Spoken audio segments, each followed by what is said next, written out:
Hi, and welcome to Geno's Takes for some Christmas Eve bowl magic, although this is in the middle of the day. The Bahamas Bowl. Yeah, I guess that's in the Bahamas, right? Where Middle Tennessee State, the Blue Raiders, are getting 4.5 from the Western Michigan Broncos. A little MAC team that we love. Now look, yes, the Middle Tennessee Blue Raiders are on fire, winning their last 4 games, but let's face it, considering those last 4 wins came against Marshall, Florida Atlantic, North Texas, and UTSA, it's not a fire. It's a dumpster fire, okay? Because I'll tell you what, if you can name any of the mascots on those 4 teams, with the exception of the Thundering Herd, calm down, or you can tell me what UTSA stands for, or if you can even tell me what conference these Blue Raiders play in, then maybe you can justify me putting money on them. But if you can't, then you can't legitimize any of those wins. And when you can't legitimize something, then you're faced with a possible abortion. And there's no question that's what that is. Yes, the Blue Raiders, just like their opponent, the Western Michigan Broncos,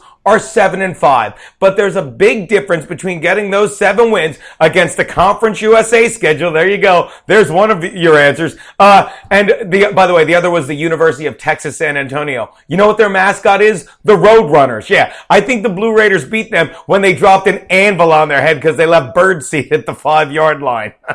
Looney Tunes rocks. Look, anyway, there's a big difference between playing against that schedule and the schedule the Western Michigan Broncos played against this year in the MAC, and they beat tough teams like the OU Bobcats. They didn't beat Ohio State. Don't put words in my mouth.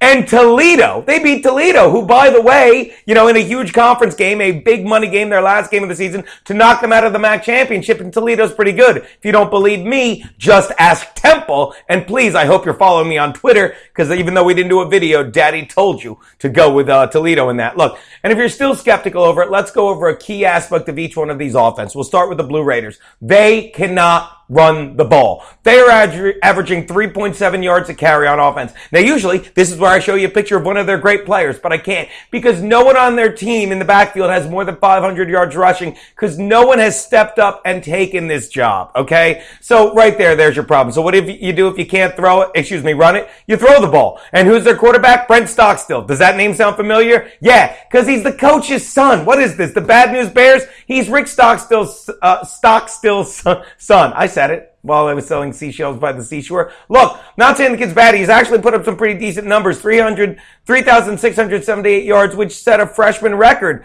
in Conference USA. But let me tell you something. Setting a freshman record is like being the sanest Kardashian. You're basing all what you've done with a very small group of young, untalented athletes. They bang athletes. Look, I can't go on all day, but here's the stat about the Broncos. They have a pair of receivers, Danny Braverman and Corey Davis, who this year for the first time in 2012 were the first tandem to have over 1,100 yards apiece as a receiver, and they combined as receivers, and they're combined for 23 touchdowns. So I love that number. And here's one more factor that it speaks volumes. The Broncos of Western Michigan ranked 2nd in all of college football in time of possession. And nothing helps a team win better than taking a lead that takes some time and having a well-rested defense on the field. Western Michigan wins this game. It's their first bowl game ever, and I guess they take home the Bahama Bowls trophy, which I can only imagine is a gold-plated bobsled filled with fried chicken. It's the Popeyes Bahama Bowl. Should have said that at the beginning, but I ain't doing it over. Take the Western Broncos. That's Geno's Take.